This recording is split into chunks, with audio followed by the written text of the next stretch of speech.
Well, howdy do there. How are you this wonderful Wednesday on a beautiful day, and you're here for a Mr. Eric Reads story. So I hope that you will enjoy this tale about parents in the pig pen and pigs in the tub. Amy Ehrlich, wait a minute, parents in the pig pen and pigs in the tub? I'm interested to find out how this happens. So won't you join me here on Mr. Eric Reads? It all began last summer when my little sister Millie left the pasture gate open. The animals got out and they saw us in the house. Sure looks like they better than the stuff they feed us, I heard one of the chickens say. Right, grumbled Bossy the cow. They've got no flies in there neither, Ba the black sheep said. The flies in the barn this year are driving me nuts.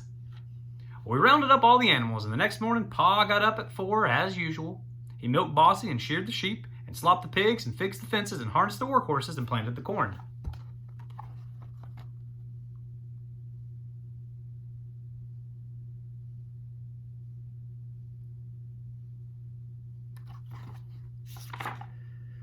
Back at the house, he heard a knock at the door. I'm tired of living in the barn, said Bossy, and I want to move in here with you. All right, now, well, hold on a minute and I'll talk to my wife, Pa said. Ma had been up since 4 too. She'd fed the chickens and taken the ducks to the pond and weeded the garden and mopped the floor and fixed breakfast and done the laundry.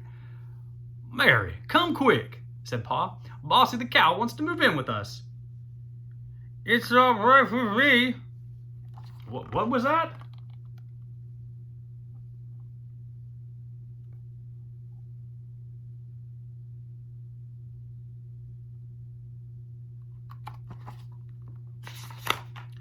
Ma took the clothespins out of her mouth. I said, that's all right with me. We're so busy, what's one more mouth to feed in the house? So the next morning, when Ma finished chores and the chickens followed her out to the coop,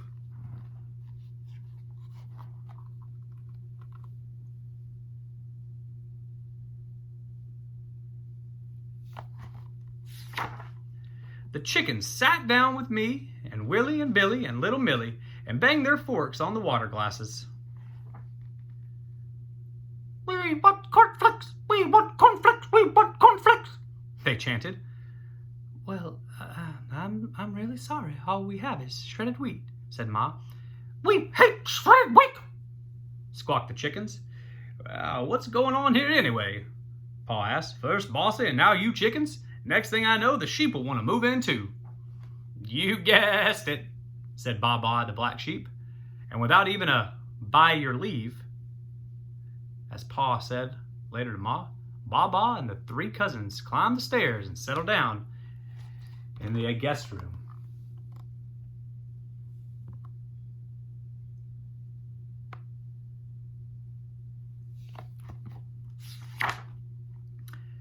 That guest was Jake Stewart, and he was mighty surprised when he came in from the fields to spruce up for supper. And for the next few days, nothing much happened. But what, with Bossy mooing and the sheep baaing and the chickens clucking and flapping around, we got awful tired. One afternoon, while he was picking up the mail, Pa felt drowsiness coming on, and when he woke up, it was the next day.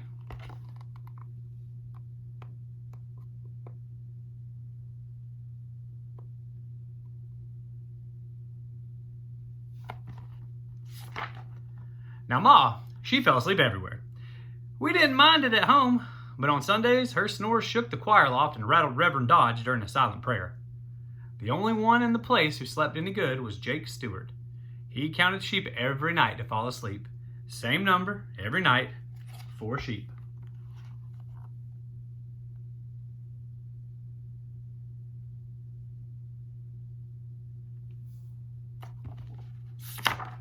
Still, we probably could have kept going that way for a long time if it hadn't been for the drought.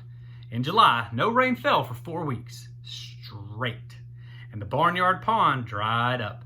And one day, Ma was giving little Millie a bath when she heard a commotion at the door. Your time is up. It's my turn, said one pig. No, me, said one other. I'm next, said the third.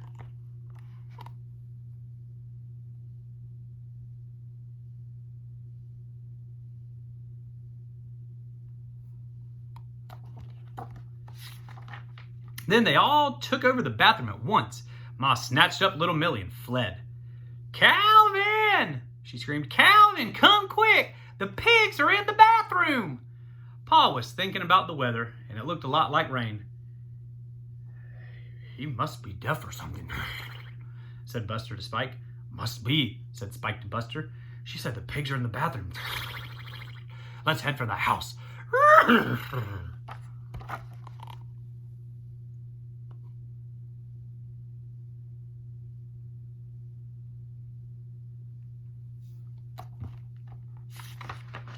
So later that evening, the horses were settled in front of the TV.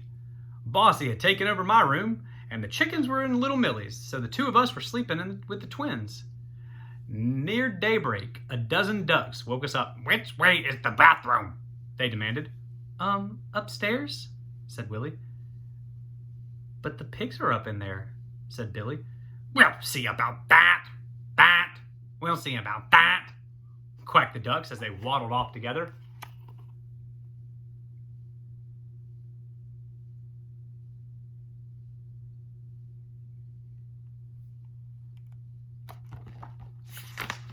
Next thing we knew, the pigs and the ducks set up an awful racket. "Ma, Pa, wake up!" I screamed. "It's a flood!"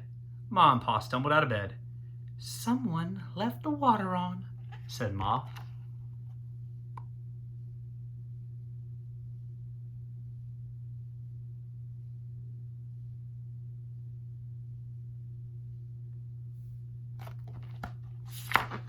That's when the ceiling broke, and we retreated to the side yard.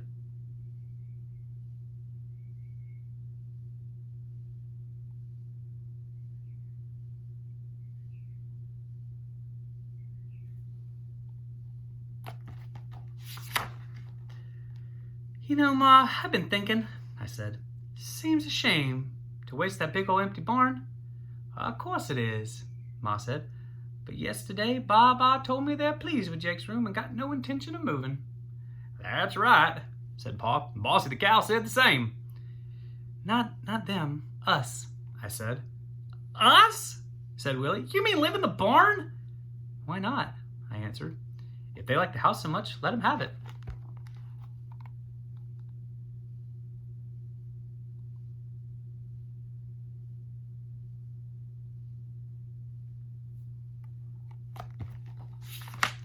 Everybody started talking at once. "You mean we wouldn't have to cook for chickens every night? Or give up our rooms? Or take baths while pigs are sleeping? Or watch TV with horses? Come on!" cried Ma and Pa. "What are we waiting for? Let's get packing." Just a minute there," a pig called as we were leaving. "Who's going to wash our towels?" "Ask Buster and Spike," said Mom. "They might do it. And then again, they might not."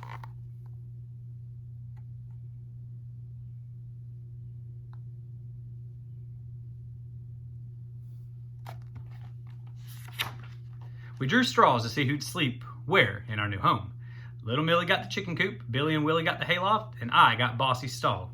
But Ma and Pa, they drew the short straws, so they had to take the pig pen. "Well, now, I'll be honest with you, I don't mind one bit," said Pa. "Me neither," said Ma.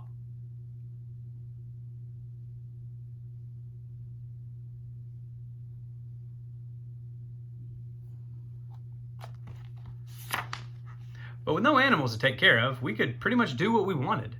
When it was sunny, we tanned on the chicken coop, and we swam in the barnyard pool, which was now full again. And on rainy days, we would play in the hayloft.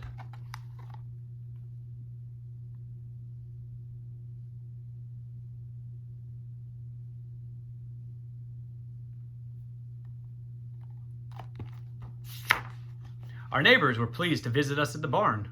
Only Jake Stewart stayed away. People say Jake never got over the shock of finding Ma and Pa in the pig pen. All in all, it was a good summer. But round about November, Ma got tired of knitting sweaters and Pa got tired of whittling. Willie and Billy began to bicker about something fierce, and little Millie joined in. "There's nothing to do around here," whined the twins. "I'm bored," whined little Millie.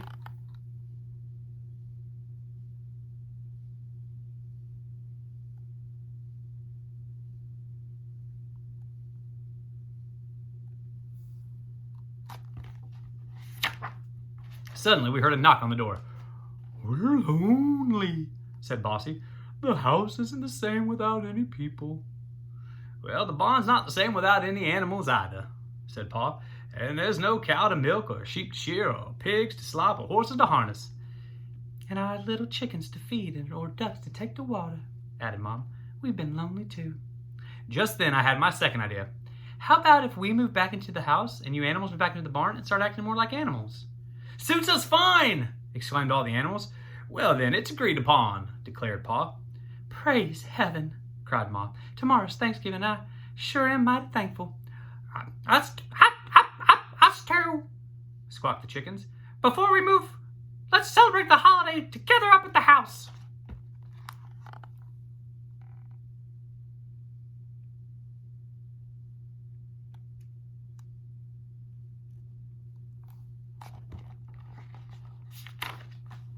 So on Thanksgiving Day, we were disappointed to find what the animals had done to our house, because it was not as neat as we had wanted it. But we cheered up when they welcomed us in clothes from the attic and called us to dinner.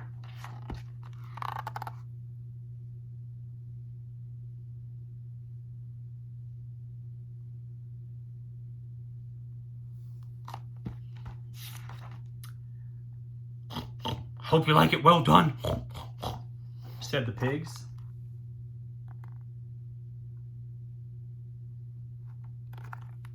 The end. Amy Ehrlich's Parents in the Pigpen, Pigs in the Tub, here on Mr. Eric Reads.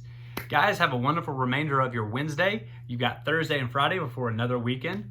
Continue to work your best at Learn From Home. Reach out to your teachers if you need assistance. Reach out to me if I can help in any way. Check out your websites, your teachers' Facebook pages. The information is there. Let's just make sure we're going out there and getting it. I miss you guys. Please take care of yourselves. Wash your hands good. And above, maybe all else, be kind to everybody you speak to today. I'll see you guys around.